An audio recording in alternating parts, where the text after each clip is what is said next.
Remember the days when kids used to go outside on beautiful days such as this and pretend to be their favorite superheroes? I'm talking superheroes that used to actually fight, like the Power Rangers and the Teenage Mutant Ninja Turtles. Kids would pretend to be them all day, every day.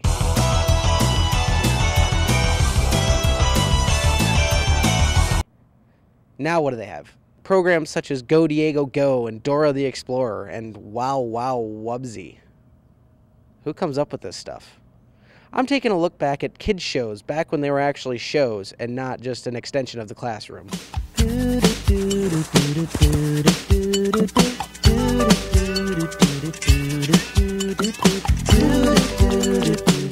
Let's begin with Disney shows that were part of what was called the Disney Afternoon, which included its own catchy little jingle.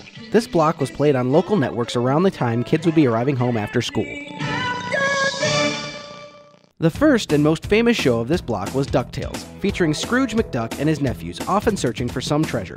Because we all know having enough coin to dive into obviously means you need more. And what child doesn't need to understand the importance of greed?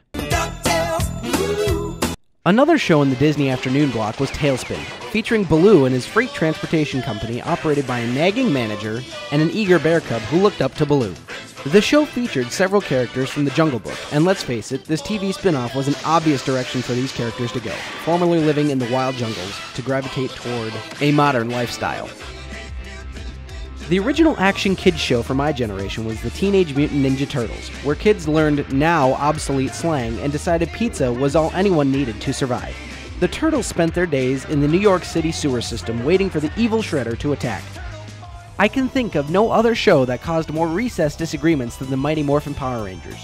The boys fought over who would be the Red Ranger, or whoever the leader was at that time, and the girls would fight over who was to be the Pink Ranger. But growing up, this was the show every kid watched. The Rangers repelled repeated attempts to take over the world, and they never failed. Now for a collection of shows everyone knew, whether or not you liked them.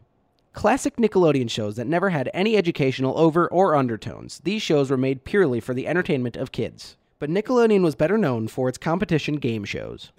Good luck. On your mark. Get set. Go! The first one to mention is Double Dare, the question and answer game that often resulted in messy physical challenges and topped the show off with the Slopsicle course, which featured prizes for each task completed.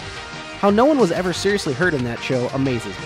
That floor looked crazy slippery, especially when Slime and Gak were on it. Another great show was Guts, the American Gladiators for Kids show. These kids did acrobatic sports that no real contest would ever include, as well as a British referee and one mean mountain, the Aggro Crag.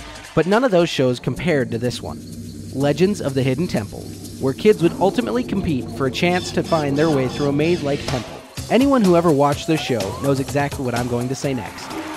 The Shrine of the Silver Monkey. Just watch. Get the bass on. Get the head on right. Oh, he's having trouble with the monkey. Everybody knows how to put the monkey on. Gonna have to turn it around. But now Olmec's got me going on a quest of my own. Hope those temple guards don't get me. For Fast Forward, I'm Justin Dalkey.